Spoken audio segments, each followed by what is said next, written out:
I'm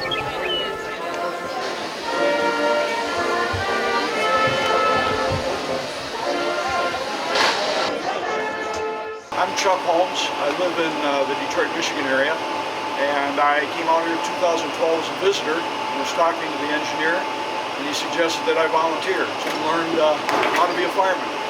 First thing in the morning, you got to get the fire in the firebox so you can start heating the water in the boiler and get steam. We start at about 8, and maybe we get lit off at 8:15, 8:30, so we can pull the engines out of the engine house. This is called the Johnson bar. It will control the directional movement of the locomotive. So you put it all the way forward, and you move forward, and all the way back, you move in reverse. This is the throttle. This controls a rod here that goes up into the steam bell. You notch in the amount of steam you want to provide. This lever controls those petcocks on the bottom of the cylinder where you allow the condensation to come out, because you can't get any water in the cylinder.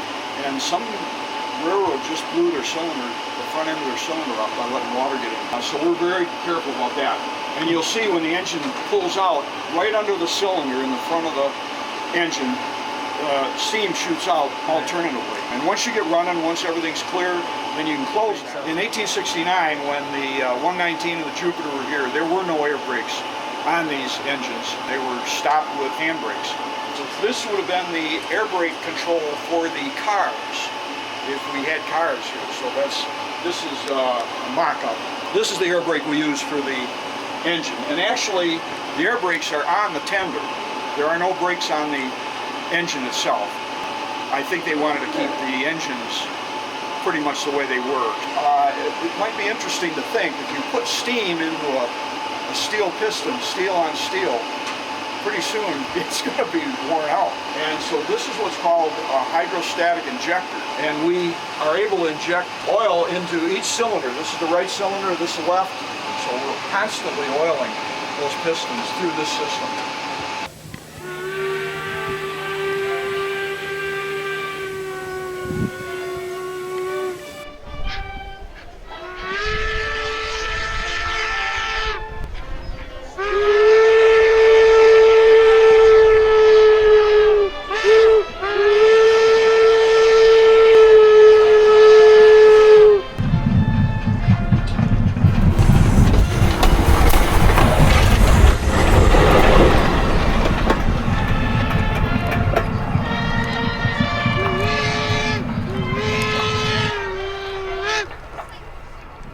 The date is May 10th, 1869.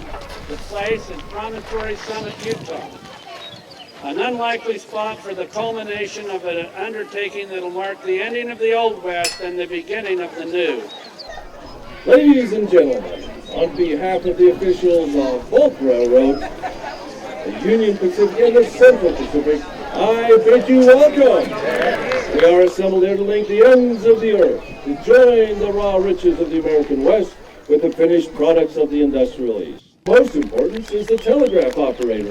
He is Mr. W.N. Schilling, Western Union operator from the Ogden, Utah office. Promontory to the country. Bulletin, almost ready, hats off. Prayer is being offered. Our Father in God and our Father's God.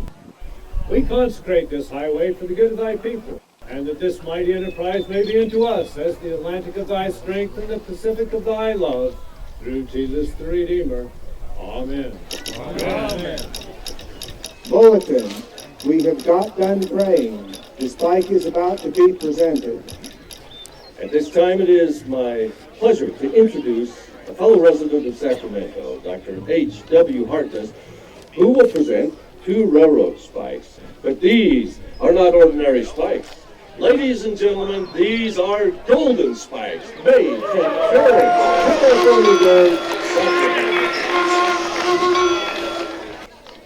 This spike is donated by Mr. Frank Marriott, publisher of the San Francisco Newsletter. In conclusion, I should like to draw your attention to this spike, the gift of David Hughes of San Francisco. On its end is inscribed, the last spike. On 3 sides, the names of railroad officials, And on the fourth side, this sentence. May God continue the unity of our country as this railroad unites the two great oceans of the world.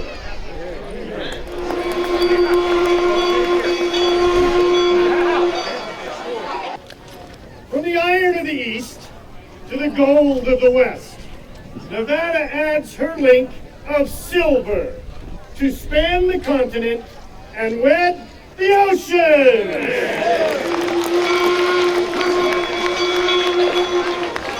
Red with iron, clad in silver and crowned with gold, Arizona presents her offering to the enterprise that has banded the continent and directed the pathway to commerce.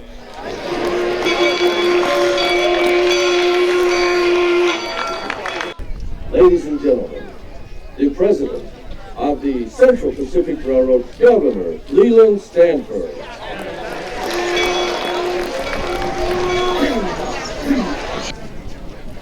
Gentlemen, the Pacific Railroad Companies accept with pride and satisfaction these gold and silver tokens of your appreciation of the importance of our enterprise to the material interests of the whole country, north, south, east, and west. In conclusion, I might add, we hope to do ultimately that which is now impossible on long lines. Transport coarse, heavy, and cheap products at living rates to the trade.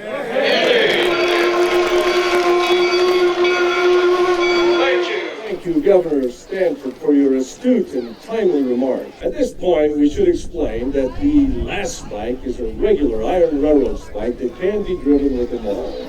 Both the spike and the maul have been wired to the transcontinental telegraph line so that people everywhere can hear the blows as the spike is driven.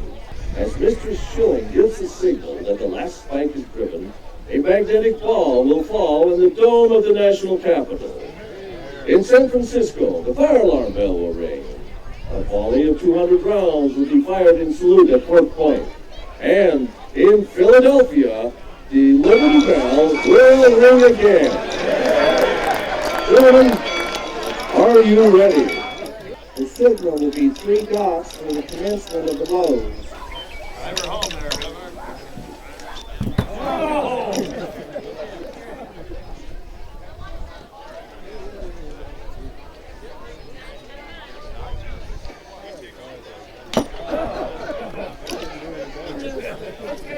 Railroad worker up here to finish this railroad.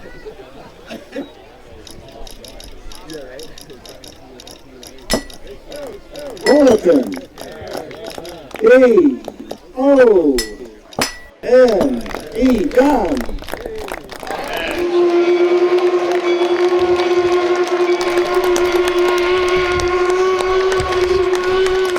President Ulysses S. Grant, Washington, D.C. The last spike is driven. The Pacific Railroad is completed to a junction 1,086 miles west of the Missouri River and 690 miles east of Sacramento City, California. At that moment, one era ended and another began. The Golden Spike became a symbol of hope for a better way of life with new challenges yet to be accomplished.